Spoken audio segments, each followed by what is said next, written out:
We asked you guys to make a guess at what our next crazy purchase was going to be, and here it is. Oh yeah, by the way, Raptor's gone. We got another one coming in the next couple days, next week at the latest.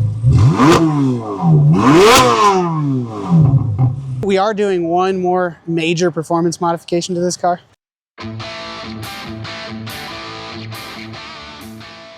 Hey everybody, Jordan with House of Boost. We asked you guys to make a guess at what our next crazy purchase was going to be, and here it is. None of you guessed it. Some of you were close. Some of you guessed the ZR1, but I want to do some road course racing. We do a lot of drag racing. We do a lot of that content, but I have a lot of friends and a lot of people that have been asking to see some road course stuff, and I have kind of a road course background, so I decided I wanted to get a new Z06. I've always wanted a Z06 since 04, so we just decided to bite the bullet and make it happen. This one's Roswell green. It's a 1LZ, which is kind of the entry-level Z06, but it's a Z07 package with the carbon Aero and carbon ceramic brakes. It's about as track-oriented as I could find. I literally drove all the way up to Minnesota to pick it up, road tripped it back, 700 miles give or take. This car is epic. Got 20 miles per gallon, not too loud. I mean, it's a little road noisy just because of the tires and stuff that are on it, but overall, fantastic driving car, fantastic driver's car, sounds amazing, which I'm sure we'll do a sound clip here in a little bit. The looks the car gets, the way the car feels, the way the car handles, it's exactly what I was hoping for. We're gonna jump in and give you a full detailed review of everything we've seen in the first 700 miles. We'll probably do more, like a more in-depth review as time goes on to see what it's like to live with the thing. I'm excited to tell you guys about this thing, show it to you. It's awesome. This is one of two stupid purchases I'm making. Got another one coming in the next couple days, next week at the latest, so hopefully you guys can guess. Put your guesses in the comments and we'll see if somebody can get it. Nobody's got it yet. All right, follow me. Let's look at this thing. What I really wanted to get was Z06 Ultimate Performance Package with the Z07 suspension. I wanted the carbon ceramic brake. So basically what it comes with is you have to get a carbon Aero setup. This is a carbon flash painted Aero that has the dive planes. It has the splitter on the front. You got the side ground effects. And then you also have the big high wing on the back. I just like the way it looks. I like the performance gains you get if we're going to be pushing this thing hard on some real road course tracks. Aero is definitely an advantage. Being that I haven't been on a road course officially in a racing capacity for a while, I need all the advantages I could get. So, and then it's got these giant carbon ceramic brakes. They're awesome for the road course. Now, I would say living with them day to day, I probably would not do this if you were going to daily drive the thing. They take a while to get heated up and they're kind of mushy until they get hot, and then they're real bitey. So they go from like not enough to way too much, but they're perfect for a road course or a track. So as far as the carbon ceramic brakes goes, it's part of the Ultimate Performance Package. So like if you want the road course feel, you have to get them. If you're not road coursing it regularly, the Z06 should be plenty good for most. Like I said, I just need all the advantages I can get. The Michelin Cup 2 tires that are on it, fantastic grip, terrible in wet weather. As we found out this morning, they pick up everything. So if you look at them, they're all rock chippy and rock, they're definitely just performance only tires. I would not daily drive on those either, but it's not my daily driver. So the Z06 Ultimate Performance Package, that's the brakes, the tires, and then the Z07 comes with a little bit stiffer suspension, a little bit more aggressive settings for your track settings and stuff for the suspension. And then obviously you have to add the carbon Aero to get the Z07 package, so we had to get all that. The reason this car is special, at least to me, is it's a 1LZ car with all of this added on. You don't see a ton of the base model Z06s that have it, but when we're gonna road course it and it's just a car that I'm gonna race, I didn't really want to pay for all the extras, and I didn't want the extra weight of having extra things added to it. Another thing that I wanted and I was looking for is the competition bucket seats. That'll kind of lead us into the inside of the car, but these competition bucket seats, they're kind of a almost an industrial cloth feeling. The reason that Chevy says that they're like that is to keep you cooler, and they also have you a little more grip. They're a little less slippy than just regular leather. They do have some leather on them. They're exposed carbon fiber seats. They're gorgeous. We wanted to get that because I like the feel of the road course. I like the feel of the race car seats. The steering wheel has that Alcantara, which is better for keeping your hands from getting all sweaty if you're not wearing gloves, or giving you a little better grip. Let's talk about the interior and maybe some differences from our last seat. So the interior of this thing is way nicer than my last one. As far as 25 to 26, they got rid of all your buttons here, which was kind of a novelty. Like, it looked cool. But when you were trying to figure out whose air conditioning you were turning up or down or whatever, there was like a little tiny arrow, and unless you were staring at it, you couldn't tell. So it was really weird to navigate. Once you got used to it, you just kind of worked over it with your thumb. But then if somebody like my wife wants to hold my hand, she's pushing the buttons and changing the AC and all that stuff. So I really like where they moved them to. They kind of moved them to the center stack, and they're really easy. Like, all of the stuff's right here. They added a wireless charger right here, which is way better because the old one was right back here. And so, like, you want to take your phone out and stick it back here, and then if you need to check something on your phone or whatever, not that you do that when you're driving, but when you park, you have to like do this whole weird contortionist act just to get your phone out of the wireless charger. So this is sweet. It's got a little clamshell that holds it and keeps it from flying around. They also made this screen a little bit bigger because the other screen was about this big, which makes it feel nicer. It makes it feel more modern. And then they added another screen right here, which I was hoping having the key on would do that. I might have to start it to show. Shows performance data. It shows your trip information. You can kind of make it do your launch control settings. You can do through there. That's actually a cool addition. Other than that, the interior is pretty similar between the two, but I mean, these are some major updates that make the car feel a lot more exotic. I like the base trim level stuff. Like I'm not super bougie. I know this car might make you think otherwise, but I think once you jump into the Z06 world, I mean, I got the heads-up display and all that stuff, like that all comes standard on the Z06. It was one thing that I kind of weirdly wished I had on the other one because I felt like once you go to a Corvette, you kind of want some of the things. I don't know what you...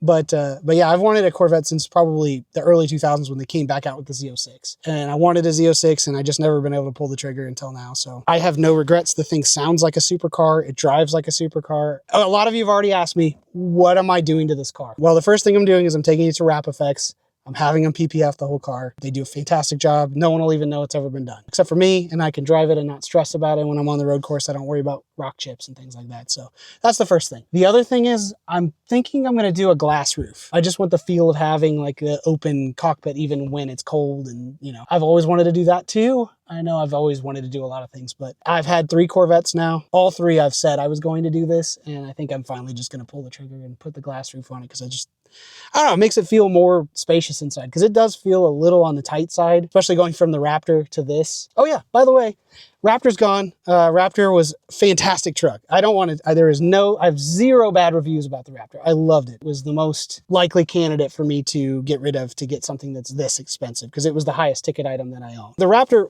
the whole purpose behind the Raptor was to show everybody what our calibrations look like, what we can do with up to a certain level and building them for you so you can bring them to us and we can have real world experience where we did all the R&D on our own car. We do a lot of that. So we'll buy a car, we'll do a bunch of R&D for you guys so you can bring us your stuff. As things evolve, we want to stay ahead of it. We want to be at the front line of everything. So when something new comes out, we want to make sure that we get our hands on it first and put some time into it before we get the product out to you guys. Long story short, the Raptor, we ran it to the edge of what we wanted to run it to. We were going to do a Whipple on it, but I didn't think it was a fair comparison to do a Whipple and the VMP stuff that we did. And there's a lot of Whipples out there. So people know what they're doing. And we have a ton of Whipple cars. So we have a lot of experience with those. Fantastic. No issues. But we got to a point where if we did the Whipple, we were probably going to keep the Raptor because we would have more invested in it. And it wouldn't make sense to sell it for a loss at that point because we'd have more R&D in it and more time in it. So we decided that we were going to cut with that because we were making 825 wheel with the stock unported blower, and that's as good as I've seen anywhere else. I decided that without any outside influence whatsoever, and not in an impulsive way at all, that I was going to go back to a C8. I wasn't done with the purple C8 when we sold it. We just had a guy that wanted it, made me an offer that I really couldn't refuse on it. So I wanted to go back to a C8. I think there's probably video of me all over saying, I will get another C8 someday. I felt like now was the time. We made pretty good relationship with a dealership up in Minnesota, Schweeder's Chevrolet. Absolutely phenomenal experience. They were awesome. I'm gonna kick Avery out of the car and give her the mic, and then we'll start it up and we'll do a sound clip. I'm gonna have to let it idle for a little bit before I'm gonna rev it up.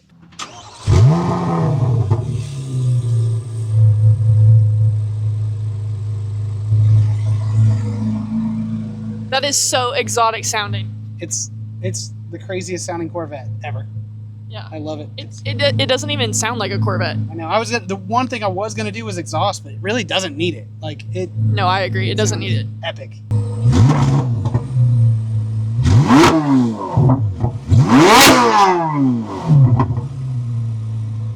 That sounds crazy. It just makes me smile. It's such a. I love it.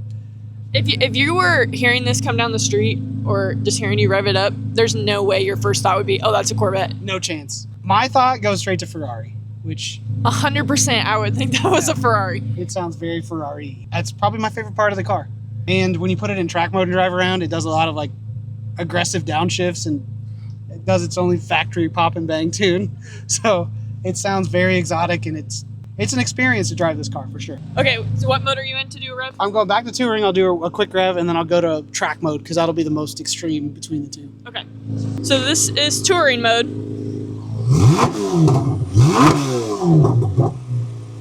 And then this is track mode. Huge difference. Huge difference. It's like putting exhaust on the car, but then being able to put it back to good neighbor mode so your neighbors don't hate you. Right. So yeah, here, this display is a new one. So you can do like the performance, and then you can go through all the different performance data. It tells you how much horsepower. It only makes 56. It tells you what the limited slip differential is, coupling. So basically it connects the two wheels. So if it was 100%, both wheels would be spinning the same amount. You don't want them locked up on a race car, because you want, when you turn, one wheel's naturally going to spin faster than the other, and you want to kind of allow that. But this car actually has a way of sensing that, and it will actually apply power to the wheels that need the grip. So it could go up to 100%. But right now it's basically an open differential, so each wheel can spin independent of each other. So that's kind of a cool feature. And then you got obviously your normal gauges, tire. I've never seen them pass cool because it's whatever. G-force, and then engine output. So it also has your trip stuff. So like your trip, all that. And then you have your launch control stuff. There's the button down here, but you push it, you can pick between auto, or you can change the RPM. You can change the RPM, change how much slip the transmission has, so how much like it's slipping the clutch instead of dumping the clutch, that kind of stuff. So it helps for getting off the line quicker. This transmission set up like a manual, so it has clutches in it. So it's not like a normal standard automatic transmission. It's a dual clutch transmission, so you can slip the clutches and stuff. Instead of having a torque converter, you have clutches. So when you hear DCT. Yeah, DCT is short for dual clutch transmission. They tend to have faster shifts, more positive engagement, so you feel like they push forward a little bit, and they're kind of more of a exotic type of transmission. They're putting them in everything from like Focuses and Escapes and stuff now, but they were built for driving fast. Let's take a look under the trunk. Oh wait, there's an engine back here. Andrew Klein hand built this engine. I don't know Andrew, never met him, but his name's on my engine, so thanks Andrew, you did a great job. This engine is actually kind of unique compared to 99% of the cars out there. It's what they call a flat plane crank. It has a different firing order. Most engines, the crankshaft is set up like where it's offset, the crank is offset. And this one, all of your main journals are set in line. And so what that does is it lowers the rotating mass, makes it to where you can rev it more freely and higher. So the red line on this car is like 8,600 RPM, 8,500 RPM. So stock. So it's a really high revving. That's why it sounds so exotic, is because it's a different firing order. It doesn't fire like an American V8. It's not a real impressive looking engine. So this is a weird one too, because most of these I see have red intake manifolds, where this one's black, which it goes with the theme. I think the black one looks kind of better. It goes with the theme, and maybe most of them. I haven't seen any other 26s yet, so maybe it's a 26 thing, but usually I see the red LT6 intakes. Yeah. That's where the top snaps in. So basically these are spring loaded. And so what you do is you set the top in here and then push it down and snap down, and then it holds the top and keeps it from flopping around when you drive like an idiot. Not that I would do that, but if someone were to drive like an idiot, that's what those are for. Not a real exciting engine to look at, but it sounds beautiful and it runs great. We are doing one more major performance modification to this car. We're getting rid of the chrome lug nuts. Come on, Chevy. What the heck are you thinking? Nobody wants chrome lug nuts on their black wheels. Nobody. Show you the frunk, and that's nothing exciting, but you know what? Some people have never seen a frunk. There's a frunk. Oh, these are fun. Anyone want to guess what these are, or you want me to just say it? Because it has carbon ceramic rotors, they're real easy to chip. So what you do is before you take the wheels off, you slide these over the rotors, and it protects the rotors from the wheel. That concludes our preliminary review of the Z06, Z07 package. Please comment below if there's anything you want me to review for you, any video you want to see of the car, anything like that, comment. We're gonna head over to Wrap Effects. We're gonna get you guys some rolling footage of this thing going down the road. So follow us and we'll show you some cool stuff. Don't forget to like, comment, subscribe, and follow us on everything you can.